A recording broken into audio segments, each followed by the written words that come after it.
আগত রোগীদের সেবা নিশ্চিতকরণের জন্য দুর্নীতি দমন কমিশনের নিয়মিত অভিযানের ধারাবাহিকতায় আজকে রাজশাহী মেডিকেল কলেজ হসপিটালে আমরা অভিযান পরিচালনা করি।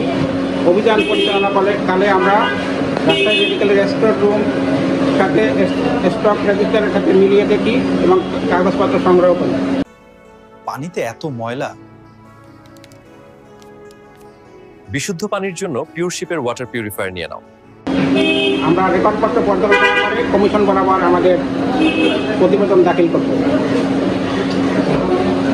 এনফোর্সমেন্ট অভিযানকালে আমরা এখানে দৈনিক মজুরি হিসেবে কর্মরত কর্মচারীদের মাঝে তারা ট্রলি বহন করে এবং তাদের দৌরাত্ম লক্ষ্য করেছি এবং বেসরকারি অ্যাম্বুলেন্স সেবার ক্ষেত্রেও আমরা তাদের দৌরাত্ম লক্ষ্য করেছি। রেকর্ডপত্র সংগ্রহ করেছি। রেকর্ডপত্র পর্যালোচনা করে আমরা কমিশন বরাবর আমাদের প্রতিবেদন দাখিল করি। প্রাথমিকভাবে আমরা ট্রলি ব্যবহারকারী এবং বেসরকারি অ্যাম্বুলেন্স ভাড়া দেওয়ার ক্ষেত্রে আমরা দৌরাত্ম ভুক্ত করেছি।